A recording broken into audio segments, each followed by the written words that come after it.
Is it really lights, camera, action?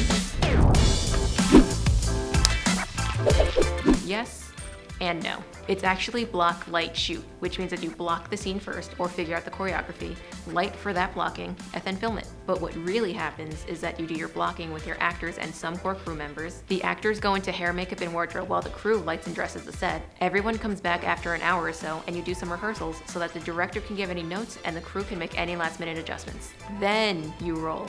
This is an important process to remember because it's a very common mistake to spend so much time lighting an entire room when you only need to see a corner. On the opposite side of that mistake, you don't want to light one wall when you really needed to see the wall, the hallway, and the next room. So remember, block, hair, makeup, wardrobe, light, set dress, rehearse, adjust, shoot.